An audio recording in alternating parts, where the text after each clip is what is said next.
Selamat datang di channel Ko Tutorial, channel yang semoga bisa membantu permasalahan kalian. Nah, di video kali ini Ko Tutorial akan memberitahu kalian bagaimana cara save atau menyimpan ketika kita sudah bermain game Sakura School Simulator. Nah, langsung aja yuk ke cara yang pertama. Cara yang pertama, kalian harus klik tombol subscribe yang ada di bawah video ini yang warnanya merah. Nah, setelah itu kalian buka HP kalian.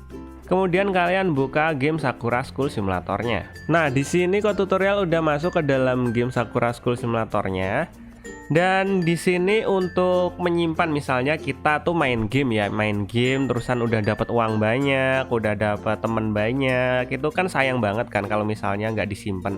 Nah, cara save-nya itu mudah banget. Misalnya kita main nih, misalnya Ko Tutorial bakalan main dulu nih. Nah, misalnya Ko Tutorial udah main nih, kita main terusan main lama gitu, berjam-jam gitu, sejam 2 jam gitu kan.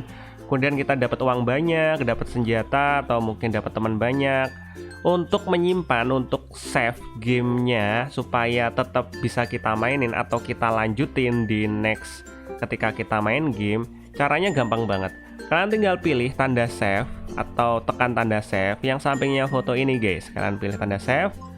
Kemudian kalian pilih mau kalian save atau kalian simpan di slot berapa. Misalnya di sini kita bakalan save di slot 1.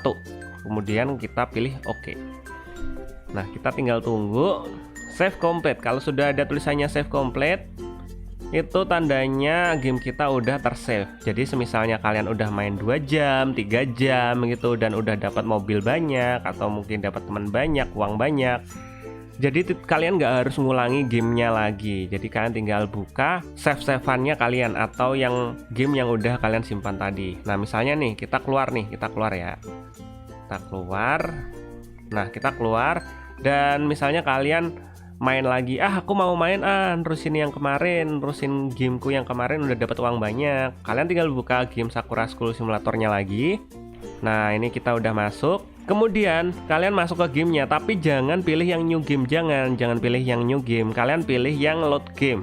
Tapi di samping sini kan ada tulisannya slot 1. Kalian pilih slot 1, kalian pilih di mana kalian simpan terakhir kalinya. Nah, di sini Ko Tutorial itu nyimpan di slot 1 ya tadi. Kita tinggal pilih slot 1. Kemudian kita pilih load game tulisannya. Kalian tinggal pilih, kemudian oke. Nah, udah deh, kita udah ngeload atau masuk menggunakan karakter kita yang terakhir kita mainin. Nah, jadi gitu guys. Jadi semisalnya kalian main udah dapat senjata banyak, udah dapat teman banyak, uang banyak gitu, kalian nggak perlu lagi ngulangin dari awal lagi. Cukup kalian save, kemudian kalian load atau kalian buka simpanan kalian terakhir di gamenya, nanti akan melanjutkan di capture terakhir kalian save kayak gitu guys. Nah, mungkin sampai segini aja. Jika kalian masih bingung atau mungkin ingin request tentang video tutorial lainnya, kalian bisa komentar di bagian bawah video ini. Semoga video ini dapat membantu kalian. See you di next video. Bye bye.